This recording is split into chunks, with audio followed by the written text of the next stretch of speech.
وبرکاتہ۔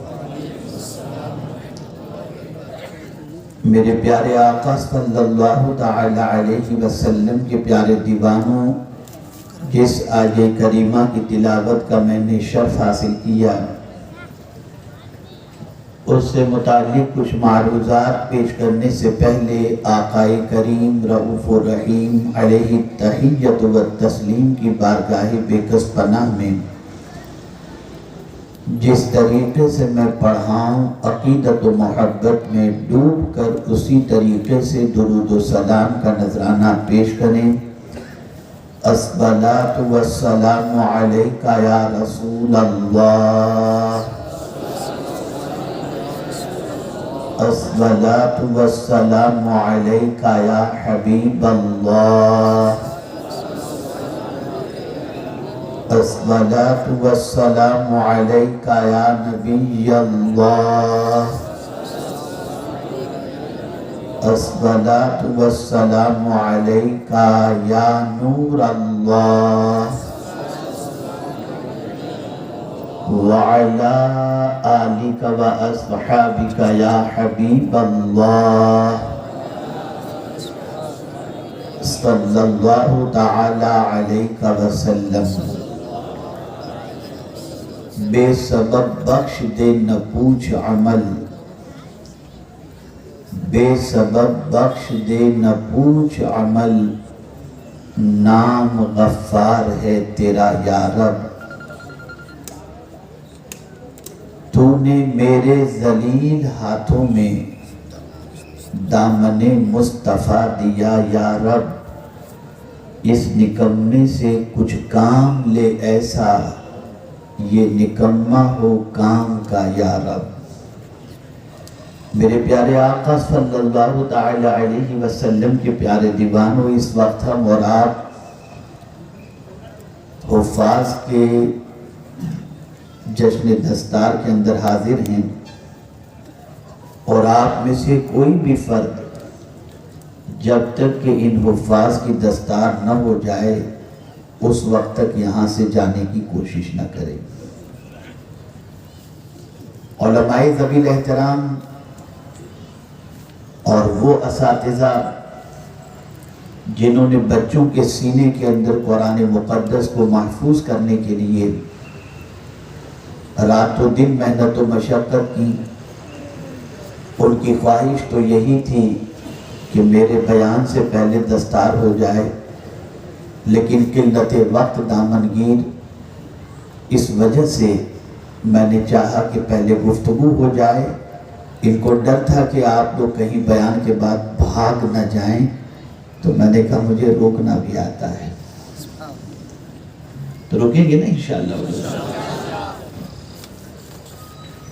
آپ جانتے ہیں کہ جو مہینہ اس وقت چل رہا ہے وہ مصطفیٰ پیارے صلی اللہ علیہ وسلم کا مہینہ ہے، کہ رسول اعظم صلی اللہ علیہ وسلم نے فرمایا شعبان شہری، شعبان میرا مہینہ ہے، اور اس مہینے کو رسول گرامی وقار صلی اللہ علیہ وسلم کی جو نسبت حاصل ہے، اس کی کئی وجوہات میں سے دو عظیم وجہ ہے۔ ایک وجہ تو یہ ہے کہ آیت درود اسی مہینے میں نازل ہوئی،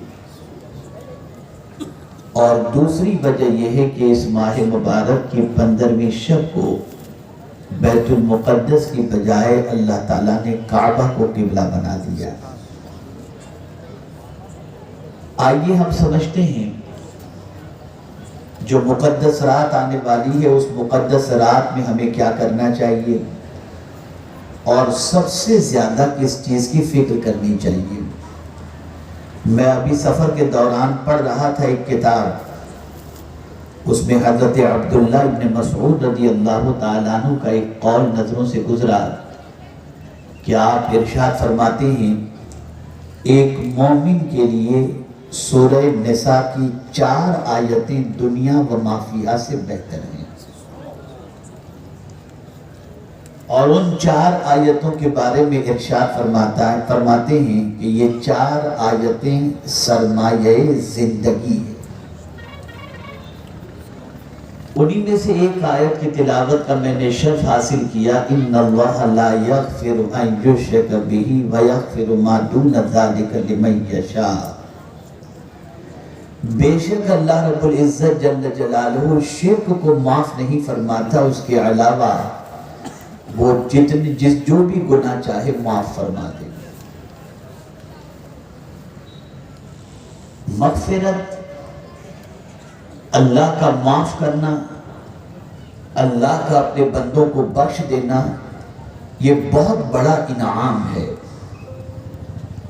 اور اسی مغفرت کی طرف قرآن مقدس ہمیں جلدی کرنے کا حکم دیتا ہے کہ رب فرماتا ہے وَسَارِعُوا إِلَى مَغْفِرَةٍ مِّن رَبِّكُمْ، اس لیے کہ یہ بات اچھی طریقے سے ذہن کے اندر محفوظ کر لیں۔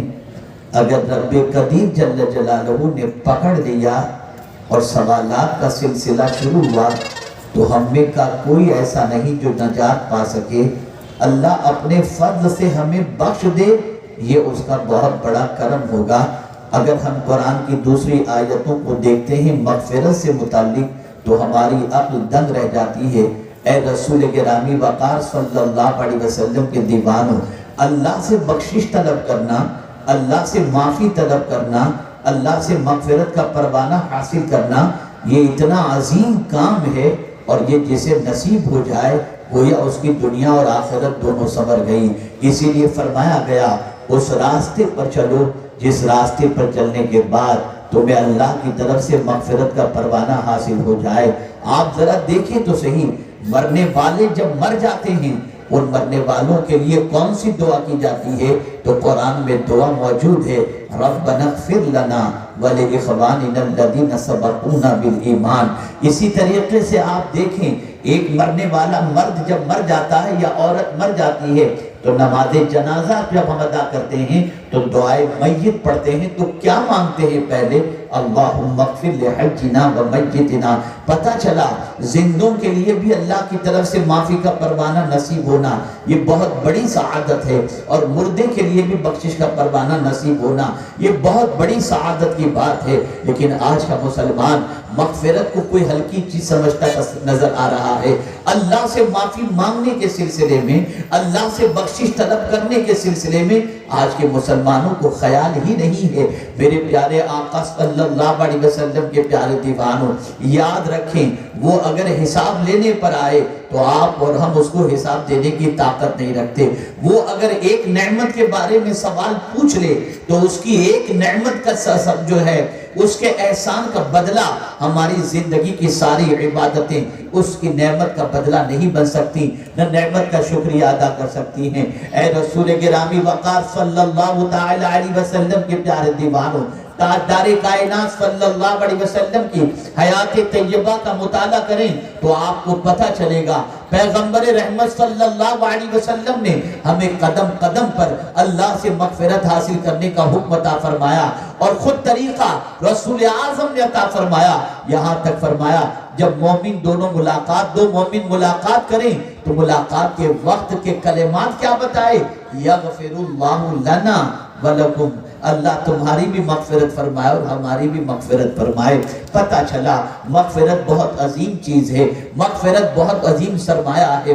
اللہ عز و جل کتنا کریم ہے، کتنا رحیم ہے کہ میرا مولا فرماتا ہے شرک کے علاوہ جو وہ چاہے ان گناہوں کو معاف فرما دے۔ پتہ چلا اللہ غفار ہے۔ اور میں جب یہ آیت کریمہ پڑھا تو میری عقل دنگ رہ گئی، اور رسول اعظم صلی اللہ علیہ وسلم کے ذریعے ملنے والے اس پیغام پر طبیعت مچل گئی اپنے رب کی رحمان، اپنے رب کی شان رحمت پر۔ رب فرماتا ہے نبئ عبادی انی انا الغفور الرحیم، میرے محبوب میرے بندوں کو خوشخبری سنا دو، میں بہت معاف کرنے والا مہربان ہوں۔ اللہ اکبر، وہ بار بار کہہ رہا ہے بندے تو معافی تو مانگ، میں تجھے معاف کر دوں گا، مجھ سے بخشش کا پروانہ حاصل کر، میں تجھے عطا کر دوں گا۔ یہاں تک حدیث مبارکہ میں فرمایا گیا جب کوئی بندہ اللہ رب العزت جل جلالہ کی بارگاہ کے اندر مغفرت طلب کرتا ہے تو اللہ فرشتوں سے فرماتا ہے میرے فرشتوں، میرا یہ بندہ مجھ سے معافی مانگ رہا ہے، اس لیے مانگ رہا ہے کہ یہ جانتا ہے کہ میں معاف کرنے والا ہوں، فرشتوں گواہ ہو جاؤ میں نے اس کو معاف فرما دیا۔ اللہ اکبر، اللہ اکبر۔ میرے پیارے آقا صلی اللہ تعالی علیہ وسلم کے پیارے دیوانوں، آپ اندازہ لگائیں تو قرآن کہتا ہے شرک کے علاوہ جن گناہوں کو چاہے اللہ رب العزت جل جلالہ معاف فرمائے، ایک تو یہ آیت کریمہ بتائی گئی۔ حضرت عبداللہ ابن مسعود رضی اللہ تعالی عنہ فرماتے ہیں کہ سرمایہ زندگی کے طور پر سورہ نساء کی 4 آیتیں سرمایہ زندگی اور دنیا و ما فیہا سے مومن کے لیے بہتر ہیں۔ تو پہلی یہ آیت، اور دوسری کون سی آیت ہے؟ دوسری آیت وَلَوْ أَنَّهُمْ إِذْ ظَلَمُوا أَنفُسَهُمْ جاءوك فاستغفروا الله واستغفر لهم الرسول لوجدوا الله توابا رحیما۔ اگر انہوں نے اپنی جان پر ظلم کیا تو میرے محبوب تمہارے پاس آئیں۔ جنہوں نے اپنی جان پر ظلم کیا وہ ظلم کرنے والے تمہارے پاس آئیں اور آنے کے بعد اللہ سے مغفرت چاہیں اور رسول بھی ان کے لیے مغفرت کی دعا کرے تو وہ اللہ کو توبہ قبول کرنے والا مہربان پائیں گے۔ یہاں لوجد اللہ کہہ کر کے رب نے واضح فرما دیا ملوں گا تو کہیں اور بھی تمہیں، لیکن محبوب کے در پر تم معافی مانگو گے تو یہاں تم میری قہاری کی صفت نہیں تواب کی صفت پاؤ گے کہ یہاں میں تمہاری توبہ بھی قبول کر لوں گا، اور چونکہ در مصطفیٰ پر آئے ہو تو تم پر رحمت کی بارشیں بھی نازل کر دوں گا۔ یہ آیت امید دلا رہی ہے، مغفرت کی طرف ہمیں ابھار رہی ہے، بخشش کی طرف ابھار رہی ہے۔ ہم کتنے نکمے ہیں کہ پوری زندگی گناہ کرنے کے باوجود اللہ سے معافی مانگنے کو تیار نہیں، اللہ سے بخشش کا سوال کرنے کے لیے تیار نہیں۔ اے رسول گرامی وقار صلی اللہ تعالی علیہ وسلم کے دیوانوں، بیوی ناراض ہو جائے تو 10 مرتبہ اس سے معافی مانگتے دکھائی دیتے ہو، ماں باپ ناراض ہو جائیں تو وفادار اولاد کی طرح ان سے بھی 1000 مرتبہ معافی مانگتے دکھائی دیتے ہو، استاد ناراض ہو جائے اس سے معافی مانگتے دکھائی دیتے ہو، شیخ ناراض ہو جائے اس سے معافی مانگتے نظر آتے ہو، لیکن کبھی آپ نے نہیں سوچا کہ جس رب کو ہم نے ناراض کیا ہے کبھی اس سے بھی تو معافی مانگیں۔ استاد تمہیں کیا دیتا ہے؟ استاد علم، شیخ کیا دیتا ہے؟ تربیت، ماں باپ کیا دیتے ہیں؟ غذا، بیوی کیا دیتی ہے؟ سکون۔ لیکن زندگی تو اللہ نے عطا فرمائی، روزی تو اللہ دے رہا ہے، عزت اللہ دے رہا ہے، زندگی اللہ نے عطا فرمائی۔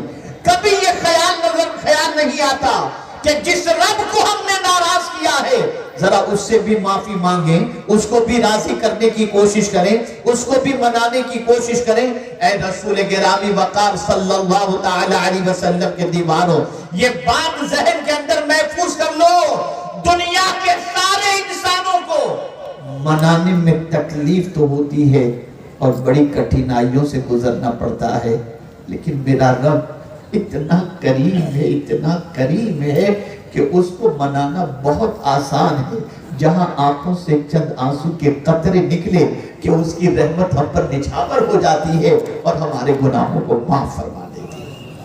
آقا کریم صلی اللہ علیہ وسلم ارشاد فرماتے ہیں ندامت کی وجہ سے، گناہ اور شرمندگی کی وجہ سے اگر کسی بندے کی آنکھ سے، کسی بندے مومن کی آنکھ سے آنسو نکلیں، وہ آنسو جسم کے جس حصے پر پہنچیں اس حصے کو جہنم کی آگ نہیں جلا سکتی۔ آپ اندازہ لگائیں، کیا یاد ہے کبھی آپ کو کہ کوئی رات اللہ کی بارگاہ کے اندر گناہ کی بات روئے؟ یاد ہے کوئی رات ایسی آپ کو جس رات میں مصلی پر روتے روتے سجدے کی حالت کے اندر اپنے رب کو منانے کی ہم نے کوشش کی ہو؟ ہم تو گناہ کر کے کہے لگاتے ہیں، ہم تو گناہ کر کے موج مستی کرتے ہیں، ہم تو گناہوں کی دہلیز ہی پر نہیں بلکہ گناہوں کے دلدل میں ڈوب کر کہے لگاتے نظر آتے. میرا رب فرماتے معافی میں جلدی کرو. یاد رکھنا آج عمل ہے، حساب نہیں. دنیا میں حساب نہیں، یہ عمل کی جگہ ہے. قیامت میں حساب ہوگا، عمل نہیں. اس دنیا میں اللہ نے ہمیں جو زندگی عطا فرمائی، اس زندگی میں عمل کر لو. قیامت میں عمل کا موقع نہیں ملے گا. بندہ اللہ سے کہے گا مولا ارجعی، مجھے دوبارہ لوٹا دے دنیا کے اندر، لعلی اعمل صالحا، تاکہ میں نیک عمل کروں. تو رب فرمائے گا اولم نعمرکم ما یتذکر فیہ، کیا میں نے تجھے عمر نہیں دی تھی؟ تو نے نصیحت کیوں حاصل نہیں کی؟ تجھے جو زندگی دی گئی تھی وہ زندگی تجھے نیکیاں کرنے کے لیے دی گئی تھی، تو نے اس زندگی کے اندر کیوں نیکیاں نہیں کی؟ اللہ اکبر. اے رسول گرامی وقار صلی اللہ علیہ وسلم کے دیوانوں، منا لو اپنے رب کو، راضی کر لو اپنے رب کو، مانگ لو اس سے معافی. وہ ایسا نہیں کہ معافی مانگنے پر ٹھکرا دے گا، جھڑک دے گا. نہیں نہیں، وہ تو اتنا کریم ہے، اتنا کریم ہے، اتنا کریم ہے کہ 70 گناہوں کے بعد بھی بار بار معافی مانگو تو بار بار وہ معاف کرنے کے لیے تیار ہے. تو دوسری آیت کریمہ میں رب نے فرمایا کہ حضور کے در پر جا کر جو چیز تمہیں مانگنی ہے وہ کیا؟ مغفرت کی بھیک مانگنی ہے. ہم تو کعبے کے سامنے بھی دنیا مانگتے ہیں اور سنہری جالیوں کے سامنے بھی دنیا مانگتے ہیں. مغفرت یاد ہی کسے ہے؟ میں نے جب سیرت غوث الثقلین کا مطالعہ کیا تو میری آنکھ میں دگ رہ گئی کہ غوث پاک رضی اللہ مولا تبارک و تعالی عنہ، جو شکم مادر سے ولی بن کر جلوہ گر ہوئے، وہ جب رسول اعظم صلی اللہ علیہ وسلم کے مواجہ اقدس کے سامنے پہنچے تو جانتے ہیں کیا دعا کی انہوں نے؟ دعا کرتے ہیں اللہم اغفر بحق نبی جی کا سیدنا محمد صلی اللہ علیہ وسلم. وہ بھی وہاں جا کر بخشش کی بھیک مانگ رہے ہیں، مغفرت کا سوال کر رہے ہیں. اے رسول گرامی وقار صلی اللہ تعالی علیہ وسلم کے پیارے دیوانوں، اب توجہ چاہوں گا جو بات عرض کرنے جا رہا ہوں. مغفرت کا سوال وہ کرتا ہے جس کے دل و دماغ پر اللہ کے حساب لینے کا ڈر ہو، اور جس کے دل میں اللہ کے حساب لینے کا ڈر نہ ہو وہ کبھی اللہ سے معافی نہیں مانگتا. ام المؤمنین حضرت عائشہ صدیقہ رضی اللہ تعالی عنہ فرماتی ہیں پیغمبر رحمت صلی اللہ تعالی علیہ وسلم کو میں نے یہ دعا کرتے سنا.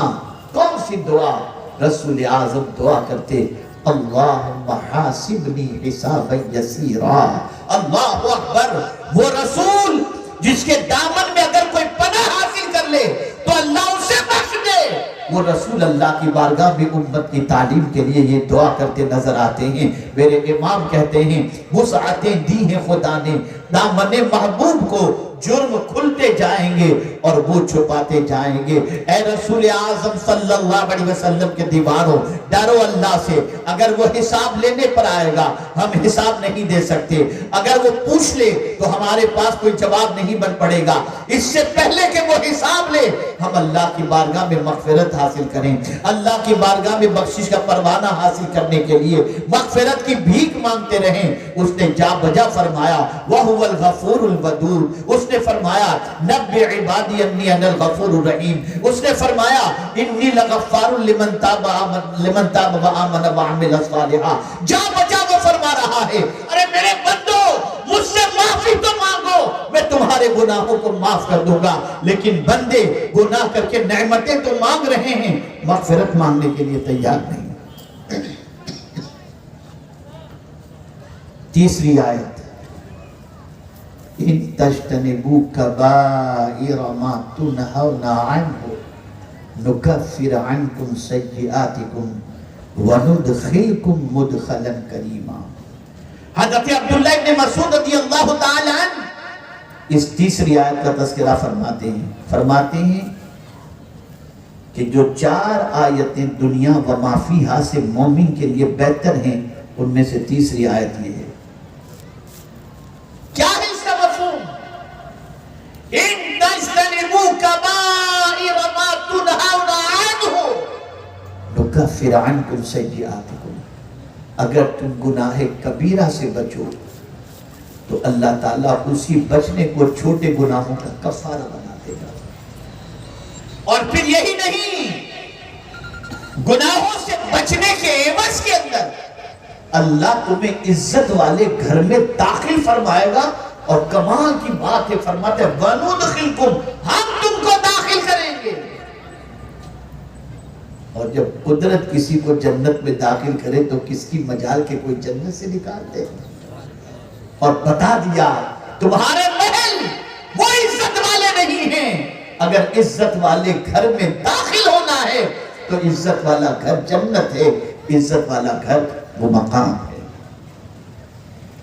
یہ تیسری آیت۔ اور چوتھی آیت،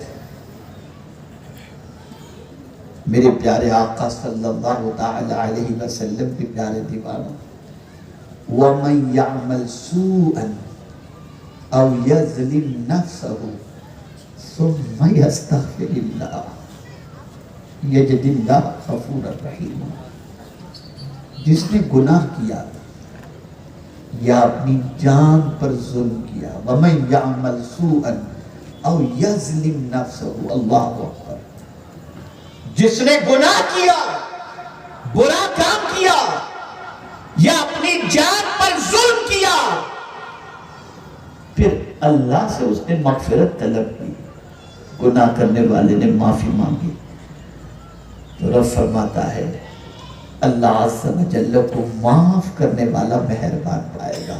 یہ چار آیتیں وہ آیتیں ہیں جن کے بارے میں حضرت عبداللہ ابن مسعود رضی اللہ تعالیٰ عنہ فرماتے ہیں یہ چار آیتیں دنیا و ما فیہا سے بہتر ہیں، اور جب میں ان چار آیتوں پر غور کرتا ہوں تو میری عقل دنگ رہ جاتی ہے کہ چاروں میں مغفرت ہی کا تذکرہ ملتا ہے، بخشش ہی کا تذکرہ ملتا ہے، اور بچنے کا تذکرہ گناہ سے ملتا ہے۔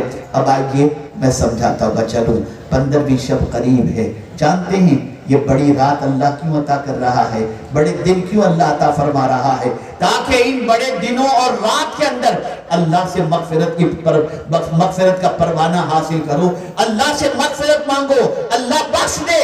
اللہ اکبر۔ رسول گرامی وقار صلی اللہ علیہ وسلم ارشاد فرماتے ہیں اللہ رب العزت جل جلالہ آسمانی دنیا پر نزول اجلال فرما کر غروب آفتاب سے لے کر صبح صادق تک 15ویں شب برات اعلان کرتا ہے کوئی مجھ سے مغفرت کا طلبگار کہ میں اس کی خطاؤں کو معاف کروں۔ وہ بخشنا چاہتا ہے، وہ معاف کرنا چاہتا ہے،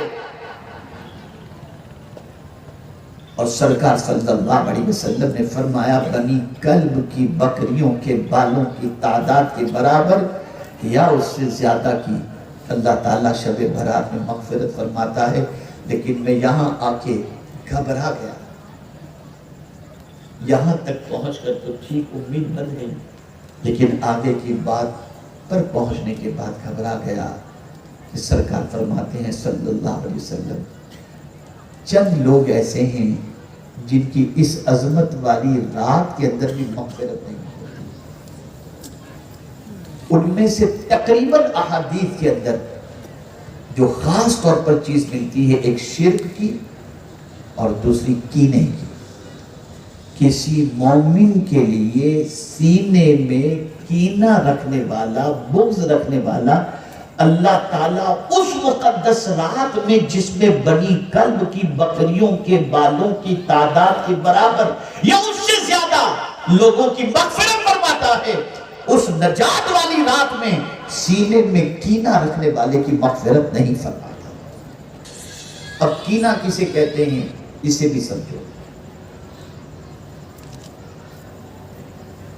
کینے کی تعریف میں فرمایا گیا کسی مومن کے لیے سینے میں کینہ، اس کا مطلب یہ ہے کہ مومن کو تکلیف میں دیکھ کر کے خوش ہونا اور خوشی میں دیکھ کر کے رنج حاصل کرنا یا غمگین ہونا، کسے کہتے ہیں کینہ۔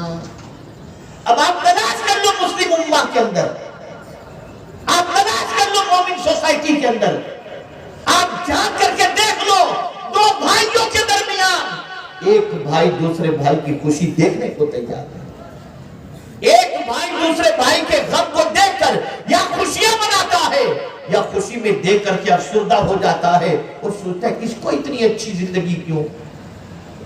یہ کینہ ہے، یہ کینہ ہے۔ تو ہم اس کے لیے کیا ہونا چاہیے؟ تو میں نے آج جمعہ میں جو بات بتائی تھی وہ بتا دوں کہ آپ نہیں چاہتے کہ اللہ معاف فرما دے، اگر چاہتے ہیں تو حضور صدر الشریعہ علیہ رحمت و رضوان نے فرمایا کہ اعلیٰ حضرت عظیم البرکت امام عشق و محبت 14 شعبان سے پہلے مسلمانوں کو اپنے گھر بلاتے اور کہتے تم ایک دوسرے کو معاف کرو، خدا تمہیں معاف فرما دے۔ کینے سے سینے کو پاک کرو، اگر تم چاہتے ہو کہ اللہ تمہیں معاف فرما دے تو دنیاوی معاملات کے اندر تمہارے بھائیوں سے جو بھی تمہیں رنج پہنچا ہو تم انہیں معاف کر دو، دل سے نکال دو۔ اور اگر نہیں نکالتے اور نیکیاں کر رہے ہو، سجدے کر رہے ہو، عبادت کر رہے ہو، تب بھی حال کیا ہوگا؟ حضور صلی اللہ علیہ وسلم فرماتے ہیں کینہ بغض مونڈنے والا ہے۔ جیسے سر مونڈا جاتا ہے نا، تو سر میں بال ہی، تب مونڈنا کس کو کہتے ہیں؟ سارے بال کو اٹھا نکال دینا اور بالکل ٹکلا کر دینا، گنجا کر دینا، اس کو مونڈنا کہتے ہیں۔ سرکار صلی اللہ علیہ وسلم فرماتے ہیں جس کے سینے میں مومن کے لیے بغض اور کینہ ہو اس نے گویا مونڈ دیا۔ کیا مونڈ دیا؟ فرمایا گیا ابو دین کو مونڈ دیا۔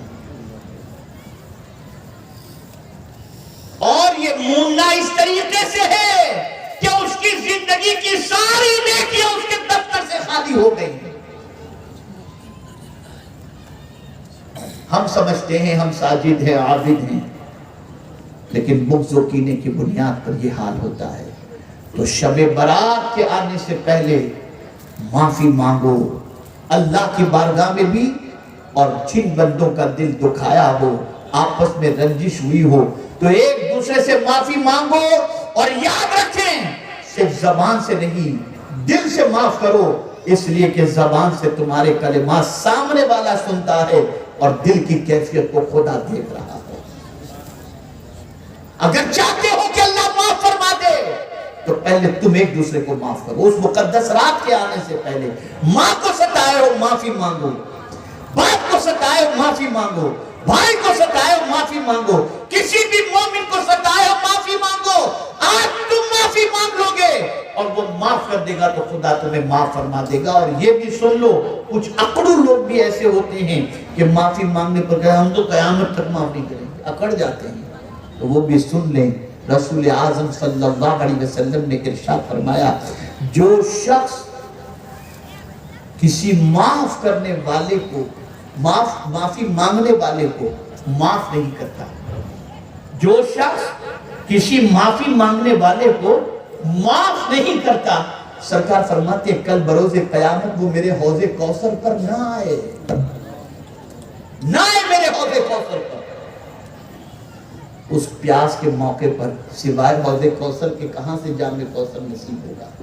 اس لیے آج معاف کرو، دل سے معاف کرو۔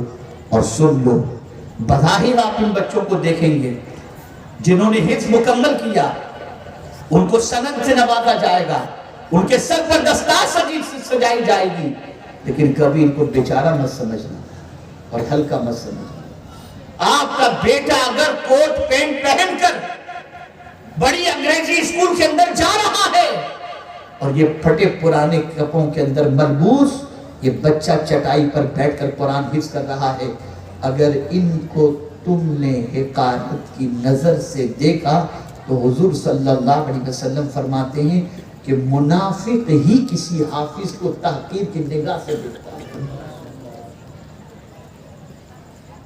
جس کے سینے میں قرآن ہے اس کے مرتبے پر کوئی نہیں پہنچ سکتا، دنیا کی کتنی ہی بڑی ڈگری کیوں نہ ہو۔